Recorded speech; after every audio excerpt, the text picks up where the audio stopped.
कहानी है रामपुर गांव की, जहां के मर्द महिलाओं को हमेशा नीचा दिखाने की कोशिश में रहते। अरे अभी तक खाना नहीं आया।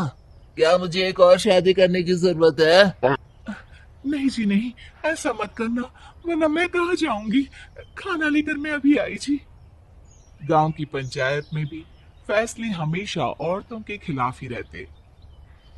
मैं जो फैसला सुनाता हूँ वो भगवान की आज्ञा होती है। इस लड़के ने अपने मन से शादी करके अच्छा नहीं किया।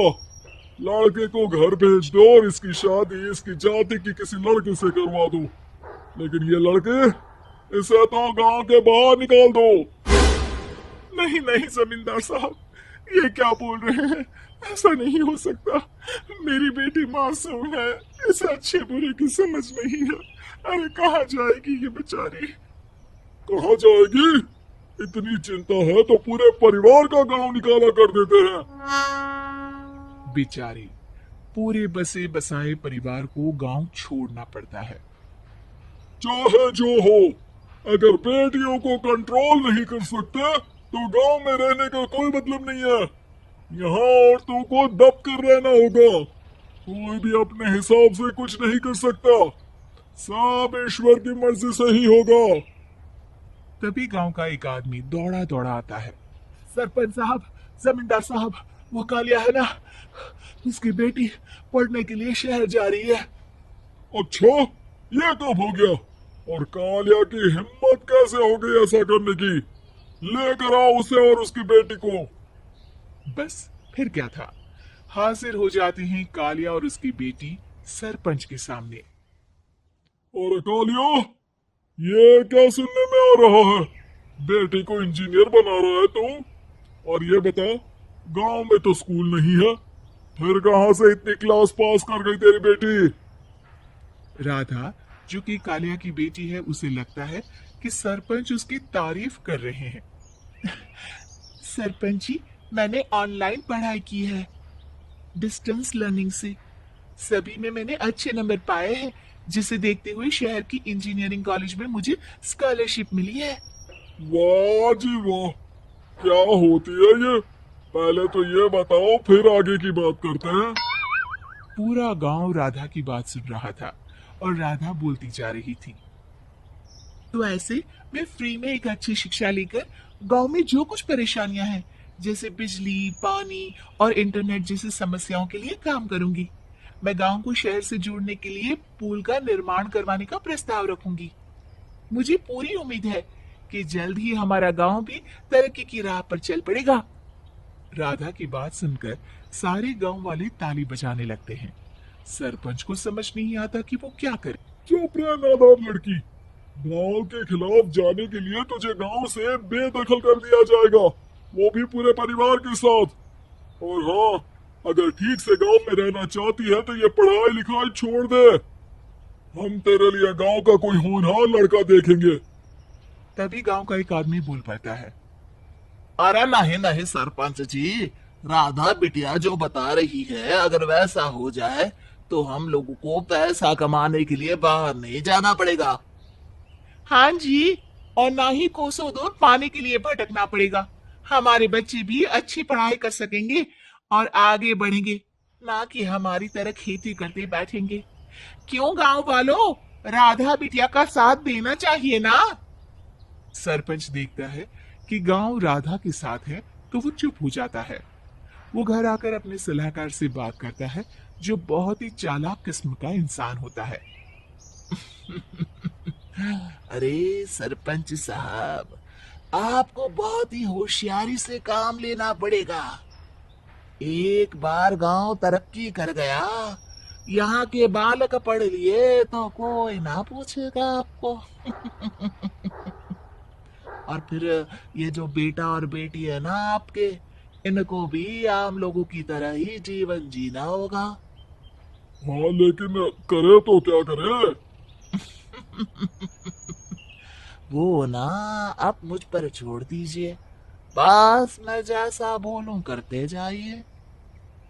अगली रोज सुबह जब गांव वाले सोकर उठते हैं, तो राधा के घर के बाहर और साथ ही वो लोग जिन्होंने राधा का सपोर्ट किया था, उनके घर के आगे लाल रंग से कल आऊंगी लिखा होता है।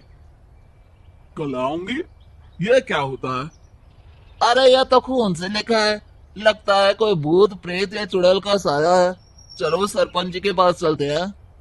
सभी सरपंच के पास जाकर उसे सारी बात बताते हैं। अरे ये तो बड़ी मुश्किल की बात है। चलो मैं एक बाबा को जानता हूँ, उन्हें बुला लेता हूँ। सरपंच बाबा को लेकर गांव के घर के बाहर जाता है। ओहो, तो ये वो चुड़ैल है जो उन लोगों को निशाना बनाते हैं जो गांव को बदलने का सपना देखते हैं। वो गांव को ऐसे ही संपन्न देखना चाहती है, वो नहीं चाहती कि कोई बाहरी यहाँ का कायाकल्प करे। क्या तुम लोगों में से किसी ने गांव को बदलने की सोच रखी है? तभी राधा की माँ रोते रोते आती है। मेरी राधा घर से गायब हो गई है। अरे कोई तो बचाओ, मेरी बच्ची कहाँ गई?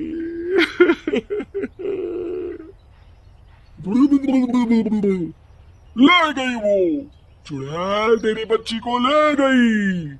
अब वो उसे श्रापित करके छोड़ेगी, उस पर चुड़ैल का साया हो जाएगा।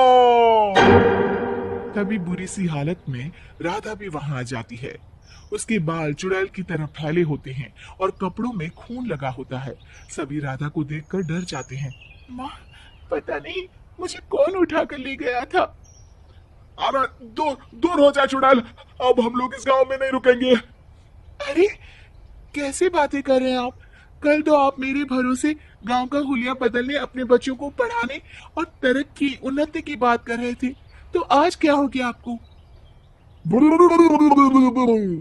ये फिर तुम लोगों को बहकाएगी। ये चुड़ैल गांव में आ चुकी है, ऐसे ही ये तुम्हारे घर के बच्चों को भी ले जाएगी।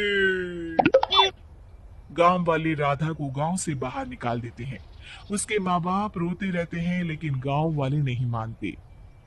मैं भी अपनी बहन के साथ गांव के बाहर रहूंगा, लेकिन वो पढ़ाई नहीं छोड़ेगी। वहीं सरपंच के घर पर सलाहकार कहता है। देखा, सांप भी मर गया और लाठी भी नहीं टूटी। लेकिन अगले ही दिन सरपंच के घर के बाहर भी वही शब्द लिखे होते हैं। और फिर सरपंच की बीवी कहती है, हमारी बेटी को किसी ने अगवा कर लिया है। तभी राधा का भाई वहां आ जाता है। अरे गांव वालों, मैंने सरपंच जी की बेटी को देखा था। वो चुड़ैल उसे उठाकर ले जा रही थी। अरे क्या मजाक कर रहे हो? नहीं नहीं सरपंच जी, आप नहीं जानते। वो चुड़ैल अब आपकी बेटी में आ जाएगी, जैसे राधा के अंदर आ गई थी। तभी सरपंच की बेटी वैसी ही हालत में वहां आती है जैसे राधा आई थी। पापा, पता नहीं कैसे मैं गायब हो गई थी। चुड़ैल, इसके अंदर भी चुड़ैल का साया है, मारो इसे। अरे नहीं नहीं, इसे भी राधा के पास गांव के बाहर ही भेज दो। अरे चुप रहो, मेरी बेटी कहीं नहीं जाएगी और चुड़ैल वुड़ैल कुछ नहीं होता है। अरे कैसे बात कर रहे हो सरपंच जी? आप तो बोल रहे थे कि आपका फैसला भगवान का ज्ञान होता है, तो अपने पर बात आई तो अब आप ऐसे बोल रहे हैं। अरे ना ना ना, आपको अपनी बेटी को त्यागना ही होगा। अरे बुलाओ बाबा को। राधा का भाई बाबा को ले आता है, जिसे अब गांव वालों के डर के कारण सच बोलना पड़ता है। मैं कोई बाबा नहीं हूँ, मैं तो मोची था।